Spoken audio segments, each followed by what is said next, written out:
Yeah, when I started off home brewing, I did it on a full mash basis with a bucket and a heater in and did it properly through mash and then hops, and pretty much a smaller version of what we do now. John Gill, I'm Richard Gill and this is Stanley Moat. and we're 3 generations of Bradfield Brewers. We're a working family farm, milking cows.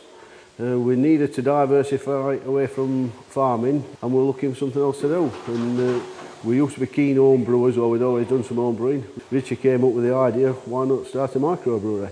But as I said, we never thought we'd get to this scale. Originally, we were going to brew the beer, deliver the beer, milk the cows. We're still, we hadn't took his eye off of farming. When we did get started brewing though, we'd only been going 3 months and we could see that it was working, and we determined that we weren't going to use a brewery to subsidise milking cows, so we made the biggest decision we've ever done and sold all the milk cows. And that was his milking career gone. Very sad to see him go. I don't think you can sort of explain really what it was like. And this was a new venture for us really, but we put all his heart and soul into doing this, and that's where we are now. Yeah, there's quite a few microbreweries now in Sheffield. Over the last couple of years there's been 2 or 3 other extra pop-up, and there must be getting on for 10 breweries in Sheffield now. I think we're probably the biggest one. Today we're brewing a farmer's blonde. So first of all we've got to set the pre-masher up and mash in the malt and barley. Brewed using spring water from his own borehole off at Peak District, traditional English hops and finest malts. It's all basic ingredients, and then his own supply of yeast. And that's all it is, nothing else added and nothing taken away, as I say. The reason I call it hot liquor is because we don't use the same waters in brewing, it's just called hot liquor instead. So what we do, we just fill the bottom of the mash with some hot liquor first. Now the malt's got to end at ogre. All it is just liquor and malt just mixed in. So as you see, as it mixes in, it's just like a porridge. All the liquor's just covered the plates. So we just keep it going for 20 minutes.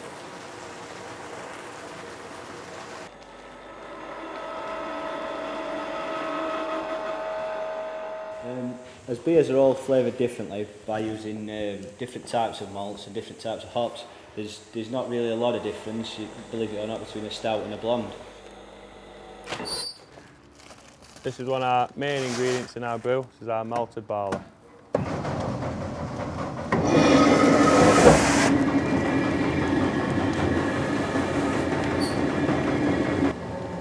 This is a crystal malt we use. It's a slightly darker malt. We use it in our bitter beer. This is a chocolate malt we use. It's slightly darker again. We use that in our stout beer. And this is the darkest malt we use. It's called roasted barley. We use that in our stout and brown cow beer. With the liquor in, it's just dissolving the starch that holds the sugars. That's all we're after. After an hour and 15 minutes, we'll transfer it into copper. And what we do, we've mashed in at about 65 degrees. So what we have to do in an hour and 15 minutes, we call what we call sparging. So we have a nice steady sparge. Sparging, just to wash the sugars out of the malt. And then we just after the liquid called wort, what goes into the underback, into the copper. So what we've got here is just hot liquor water and the sugar out of the malt. And we call that wort. Very nice. Smells really sweet. Nice and warm. Nice and sweet. So sparge is finished, so we're just coming on to boil. So what we do, we have to add this first addition hops, as bitter hops. So just be careful. Just get me balance. So it's first gold, it's first addition. First of all, we need the first addition hops, as I call them, the bitter hops. So we start with first gold. So these are a new harvest for this season. So they should be nice and green. Really nice hops, nice aroma on it. All it is just a pressed flower head. When you press it, you get a stickiness and a resin. And as it just holds the resin, that's your alpha acids. And that puts your bitterness. And when you add it to your wort, because it'll be really sweet from the sugars, from the starch, that's all we're after in main. This will just put bitterness in. So it'll get rid of slight sweetness, you see. Aroma hops give you a nice hoppy nose, as we call it. It's just for your first additions is more bitterness. Your aroma hops is for your aroma. So when you've got your final drink, your final pint, what you call it, you get a nice hop smell to it. So we call it for your hoppy nose at the end. So it's first gold, it's first edition, and we just place that in. Just check it. Nice boil. Lid down. And then in half an hour we add a second edition hops. And we let it boil for an hour. And then 5 minutes before final boil, we add his aroma hops. So it's got a nice rolling boil. It's not vigorous, just nice and rolling. And all it'll do is just take them hops and roll it into it wort. So you've got your first edition, second edition that gives you bitterness, aromas, give you a nice hoppy finish to your beer. So we started off with mash tun, went through underback, into copper, add his bitter hops, first edition, second edition, put his aromas in, and now his next step is from boiling point through his heat exchanger into his FV. So I'll just start it off, just checking FV and see how his flow is. So yeah, nice steady flow, take about 45 minutes, and then we can pitch it with yeast.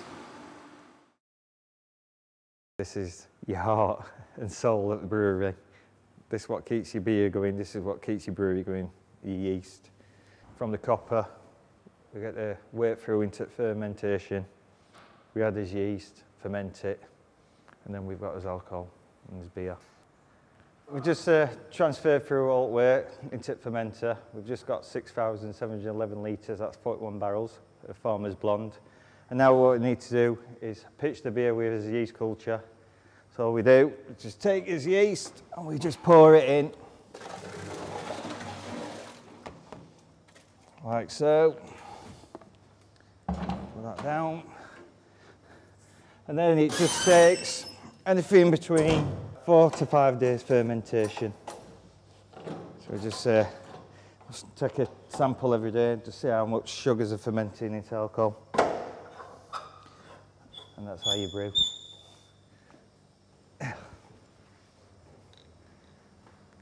Sweating now. Right, last job at there, we've got to take a sample of the Farmer's Blonde and see what gravity we've come to. Let's place that down. I've got a psychrometer here, so it's got a gravity. Just put it in and let it settle down.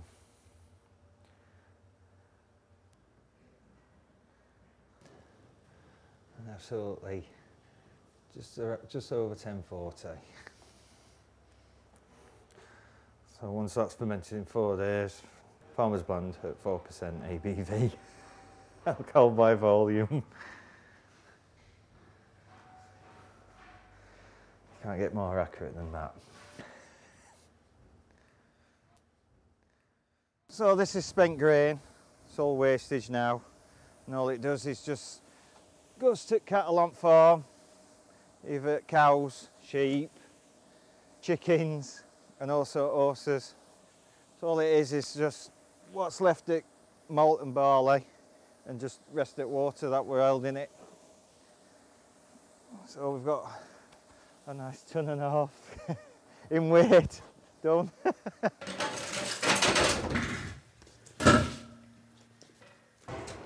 We started off with one van obviously, and I always remember when we bought the first van, I thought we don't want one as big as that, it would be miles too big. And because me and Susan, we did all the delivering for the first year. I'd never been a pub seller before, and so we needed to learn the job. So we did all that delivering, and as we got busy, we employed a driver, Then we need another van, and then it's gone from there. You get to meet your customers when you're delivering, with some good lads on delivering as well, and they seem to enjoy it. And I think if you're enjoying what you're doing, the job gets done right and done satisfactorily. We deliver up to Newcastle and to the bottom side of Birmingham, and we do coast to coast, so Blackpool to Bridlington. We have regular runs Tuesday, Wednesday, Thursdays. So Tuesdays down Nottingham Way, Wednesdays up Huddersfield, up to Leeds, down there, and Thursdays in Sheffield and Derbyshire. We've got an on-site brewery shop. It's open to the public. We normally open Monday to Saturday 10 while 4. We sell anything from a single bottle of beer to a 9-gallon cask. We ourselves deliver up to Newcastle, down to Northampton, and then coast to coast, sort of Whitby, Scarborough, and then to Blackpool. Yeah, we have quite a few regulars. They'll either ring us or they'll put an email order in, and we just sort all the runs out for the drivers and get them out there delivering to pubs. We managed to buy a zone pub back in 2008, the Nag's Head, just down at Loxley. One of the main reasons we bought it was because it was the first pub we ever supplied any beer to. I'm Megan Packham and I'm the landlady at the Nag's Head.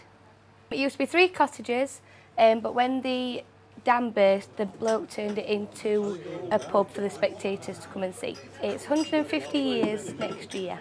Yeah, love it. Love my job. I love the customers, love them. Love them, they're my family. Cheers. Cheers. Cheers. Cheers. Who's his next round? Yours. Cheers.